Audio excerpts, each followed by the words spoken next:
What did we do to the Democrats? We gave them the keys to the kingdom, didn't we? They swept into power, both the Congress, the Senate, with one promise. What was that promise? End the war. Well, has the war ended? No. Have they given Bush everything he's wanted in the last 2 years? Does that make you a little angry? Well, it makes me angry too. I mean, I was on Cape Talk at the State Fair. I spent 12 straight days there, by the way. I just love cheese curds. But I was on Cape Talk and they asked me the question, well, how quick can we get out of Iraq? I said, well, let me figure this. I think the border is about 200 to 300 miles from Baghdad.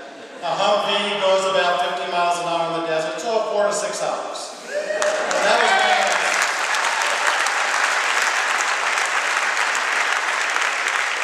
You know, we learned nothing from Vietnam, we learned nothing from that war. We were lied to that one, we were lied to this, we never should have gotten into it. It was time to get out. Now, let's talk about members of Congress.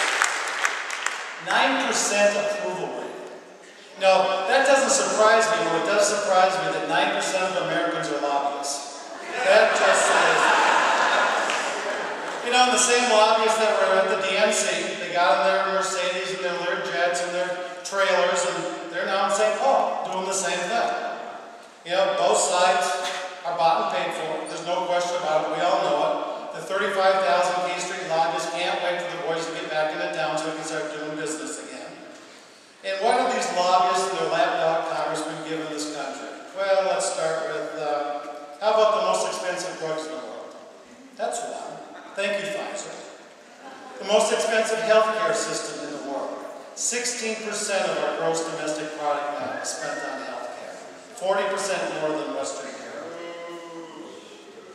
How about alternative energy? Boy, at $4, they're all talking about it now, aren't they? They do anything about it? No, they haven't done anything since the last one. I'm old enough. Jimmy Carter in the 1978, we had our last crisis. We haven't done a darn thing about it except talk about it. Medicare and Social Security, where's that going? To the cliff. I started talking about it in 1992 when I first started running for Congress, and you can't bring that up. I said, why not? We need to bring it up. Norm Coleman was asked up in Brainerd last week what he would do to fix Social Security and Medicare. You know what his answer was? Let's have another blue ribbon commission. Great. What's that number? 6 or 7 again. And last but not least is our $9.65 trillion debt. That's financial child abuse that we're inflicting on future generations of this country, which you all understand.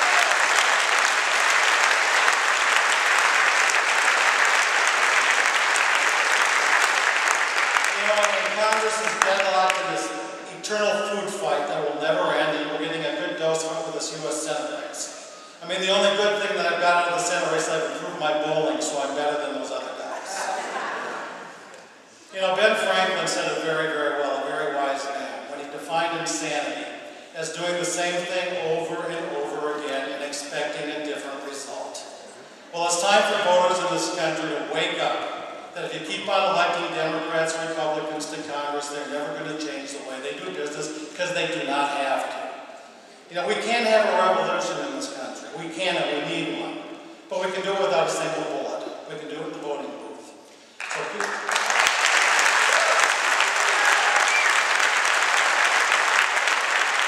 and revolutions can happen. I was fortunate in my hometown parade in Annandale, Minnesota. Last time I ran for the Senate in 1996. My chair of my campaign was a wrestler named Jesse Ventura. And halfway through that parade, I noticed something. Everyone was cheering for him and ignoring me. Well, I'd run 3 times in a row and I was tired of it, so I looked at Jesse and says, you know, Jesse, the wrong guy's running. You're running next. And he laughed at me. He says, Barkley, I don't want to do that. You know? But I worked on him for a year, Doug Friedland, and I worked on Jesse and got him to actually try to realize his dream, whether a guy like him could actually win. And we proved you can do it. No one thought he had a chance of winning. We were outspent 10 to 1. We were written out by everyone, and guess what? We stole enough